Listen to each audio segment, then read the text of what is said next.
Carolina, Mr. Gowdy for 5 minutes. Thank you, Mr. Chairman. The Russia investigation has been going on for almost 2 years now. Special counsel's investigation has been going on for over a year now. For most Americans, it's important to know what Russia did to our country in 2016 and with whom, if anyone, they did it. When a foreign state interferes with our democratic electoral process, it should be a chance of a lifetime for a law enforcement agent to investigate that, except apparently the one that was actually picked to investigate it.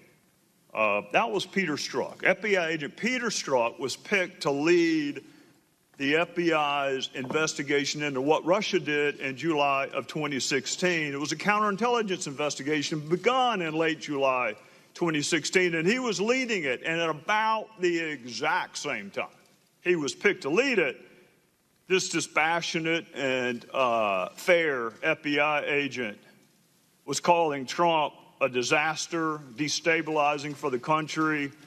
I'll leave out all the adjectives he used to describe that. I'll just go with disaster and destabilizing. Same time, his FBI lawyer girlfriend, Lisa Page, was telling him he was meant to protect the country. This neutral, dispassionate FBI agent said, I can protect the country at many levels. Same time, Peter Strzok, who was picked to objectively, fairly, neutrally look into the Russia investigation, was talking about an insurance policy with Andy McCabe and Lisa Page in the event Donald Trump became the president. All of this was happening at the same time Peter Strzok said he could smell the Trump support in Southern Virginia. All this was at the same time that this FBI agent said a Trump presidency would be effing terrifying and that it will never happen. No, we'll stop it. So while investigating Russia and their attempt to subvert our democracy may have been important to the rest of the country, it wasn't all that important to about a half dozen FBI agents and lawyers who were assigned to the case. For them, it was an investigation to stop Donald Trump, which then brings us to May of 2017 and the appointment of special counsel, where we find Peter Strzok again, this same supposed to be dispassionate, neutral, fair FBI agent. You would think he'd be really excited about investigating what a foreign power tried to do to this country, but you would be wrong again for Peter Strzok at precisely the same time that Bob Mueller was appointed, precisely the same time. Peter Strzok was talking about his unfinished business and how he needed to fix and finish it so Donald Trump did not become president. He was talking about impeachment within 3 days of special counsel Mueller being appointed. 3 days. That's even quicker than MSNBC and the Democrats were talking about impeaching him. Within 3 days, the lead FBI agent is talking about impeaching the president. So this is where we are. We're 2 years into this investigation. We're a year and a half into the presidency. We're over a year into special counsel. You have a counterintelligence investigation that's become public. You have a criminal investigation that's become political. You have more bias than I have ever seen manifest in a law enforcement officer in the 20 years I used to do it for a living. And 4 other DOJ employees who had manifest animus towards the person they were supposed to be neutrally and detachedly investigating.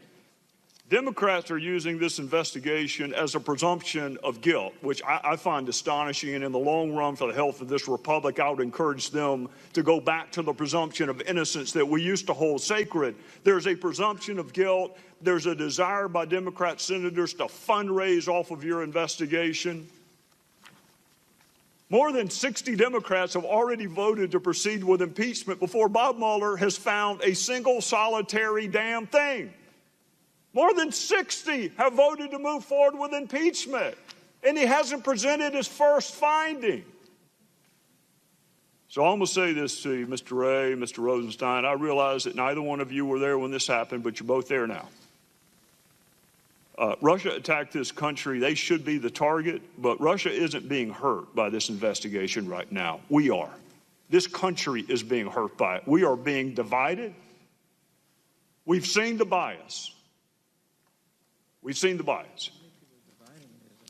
We need to see the evidence. If you have evidence of wrongdoing by any member of the Trump campaign, all of us are being denied. Whatever you got, finish it the hell up, because this country is being torn apart. I would yield back, Mr. Chairman. Either of the witnesses care to respond to the... Well, I would simply respond, Ms. Gowdy. I certainly share your views about those text messages, and nobody is more offended than I about what's reflected in those messages. With regard to the investigation, I've heard suggestions that we should just close the investigation. I think the best thing we can do is finish it appropriately and reach a conclusion. And I certainly agree with you, sir, that people should not jump to conclusions without seeing the evidence. I've been the victim of fake news attacks myself, so I'm sympathetic. I agree with you, sir, that there's been no allegation made by the Department of Justice or the special counsel other than what's reflected in those documents that are filed publicly, the charged folks. And nobody should draw any conclusions beyond those charges. Rosenstein, August 8th, 2016, text message in the IG report from Lisa Page to Peter Strzok. Trump's not ever going to become president, right? Right? Peter Strzok responds, no, he's not. We'll stop it. Now, the Justice Department had previously provided text messages from that date. They included all the messages we now have except the "we'll stop it" text message. Why didn't the Justice Department produce that to Congress when we asked?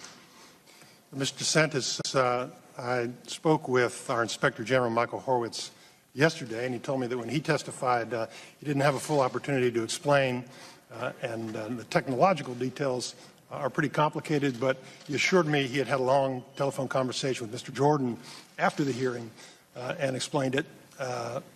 He's much better positioned than I. What I can assure you... So let me just ask this then. If I could just explain, sir, I want to assure you and the American people, we're not withholding anything embarrassing.